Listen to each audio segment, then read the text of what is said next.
Hey there, this is Larry Hughes, broker associate with Elite One Mortgage, and welcome to today's mortgage update. And today's video, we're going to be talking about Fannie Mae and the most recent changes they've made in the last couple of months. So before I get started, however, for compliance reason, I must mention again, my name is Larry Hughes. It's my cell number, and my license number is 324686. That's my NMLS license number, and my Department of Real Estate license number for California is 01487068. So again, let's talk about Fannie Mae's recent changes to their loan program, most recently for loan limits. So Fannie Mae did something just recently. They say they noticed that home prices have continued to increase, and they've changed the loan limits for conforming and high balance loans. What does that mean to you? That means they increased it so that you can buy more for less. Interest rates are down, loan limits are higher, so right now you could buy more home for less amount of money. And let me tell you what I mean by that. Previously, there's something called conforming and called high balance. So if you were in from 0 to 484, you were in what's called the conforming loan limit, that you fit inside of a box that Fannie Mae used to price out your deals, or to be less risk, or the least amount of risk, from 0 to 484. So they changed that now. The conforming loan limit for a single family home is now went from 484 to 510. So if you were over 484, you went to the high balance, which increased the risk, which also increased the interest rate. But again, they changed it from 0 to 484 to now from 0 to 510, 400 for a single family residence. Conforming for a duplex or 2 units is now 653, 550. For a triplex, it's 789, 950, and for 4 unit is 981, 700. So again, that is for the conforming rates only, conforming loans only, conforming, CONFORMING, and then now we have the second tier for Fannie Mae and Freddie Mac, which is the high balance, or the high cost areas. So for the high cost areas such as Los Angeles, Orange County, and other places around the country, where the conforming stops, the high balance starts. So it went from 484 to all the way to 720 was the high balance. Now high balance maximum loan amount is 765. So 765 for those areas around the country, like Los Angeles, Orange County. I'm only really talking about LA and California. But around the country, there's also other high cost areas. That loan limit for high cost areas or high balance is now 765 for a single family. For a duplex is 980. For a triplex is 1,184,925. For a 4 unit, that loan limit is 1.472,550.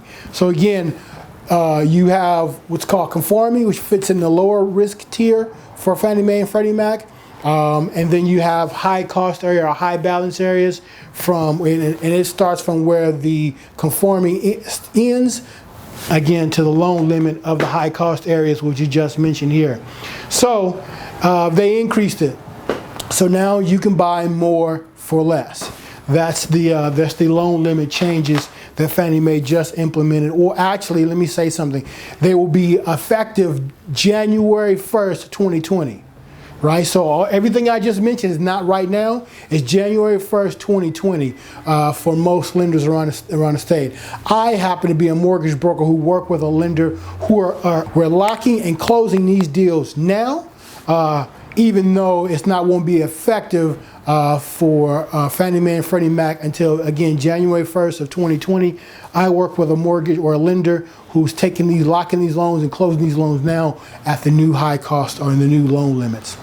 The second change I want to mention in today's mortgage update is something they put out a little earlier in October, and they talked about buying units, right?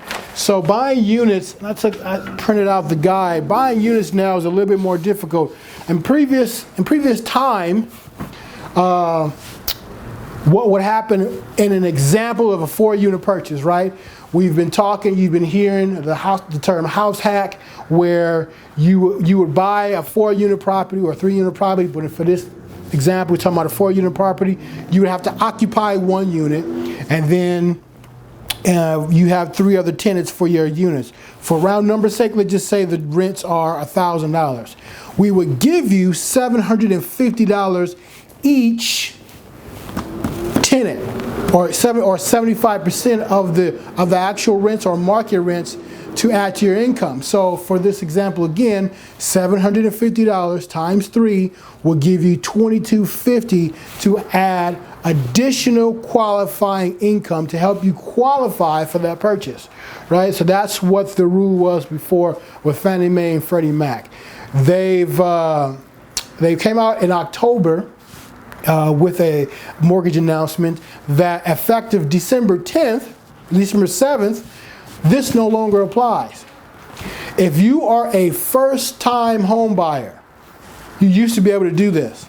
Be easy to help you get in, right? You get $2,250 to add to your income to help you qualify for that 4-unit.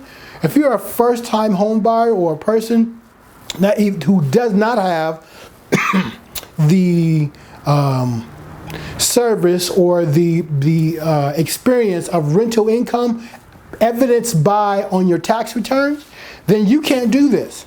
This does not apply to you. You must, the buyer or the borrower in Fannie Mae's case says, you must qualify on your own income. You can't use this. So this is a big game changer coming up here on December 7th, that if you don't have a rental experience or as a property manager or a rental experience on your evidence on your tax returns, then you can't use the income from the subject property for qualifying purposes. You must use your own income. That I will leave my opinion out of it, but that is a big change in the way things are going. The second thing they did, however, is a good thing for people who do have that qualifying experience of rental income or property management, is that no longer are you limited to just 75% of the rental income. If you have, again, that property management experience or rental experience evidenced by your tax return, you can use the full $1,000 to help for qualifying purposes. So you're getting an extra $750. So $3,000 actually will go, instead of the $2,250, will go towards your income to help you qualify to purchase this. There's some other odds and ends to this announcement here, but that is what I wanted to get across today in today's mortgage update. The term house hacking has been used for a little while now, and it's getting a little bit complicated. All right, so this is Fannie Mae and Freddie Mac. FHA still allows this. You don't have to have rental management or experience of a rental. FHA still allows this. However, in years past, if you've been following the mortgage market, we know that FHA follows behind Fannie Mae and Freddie Mac. It may take them some months, 8, 9, even a year, but in recent past, everything that Fannie Mae and Freddie Mac has done, FHA has adopted. Like this 75%, this has always been Fannie Mae and Freddie Mac, but FHA used to allow 85% of the qualifying, 85% of the rents for qualifying income, but they followed in the steps of Fannie Mae and Freddie Mac, and took it back down to 75%. So this is following years of experience. So the point I want to get across here in this mortgage update is that things are changing. If you are on the fence about buying, or you're trying to wait till some significant event happen, I suggest that you reevaluate and see if this affects you. If you're still able, if you plan to buy units or something like that, and you wanted, and you are waiting for some significant event or like the market to turn or anything, I think you need to take a look at this and maybe to speed up your timeline. This is a significant change in the market, and as things tighten up, it's going to be a little bit more difficult to purchase 4 units the way we are customary in purchasing them. So it's not that it can't be done, but it's a little bit more complicated now as of December 7th for the conventional side of purchasing. FHA, again, still allows this. So if you require any additional information, I'm Larry Hughes. I'm a real estate and mortgage broker, licensed here in California, do business all over California. You can give me a call directly at 323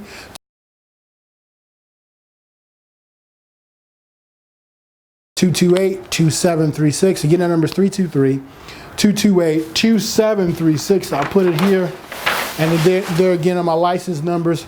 And again, I'm Larry Hughes, and thanks for joining me for this mortgage update.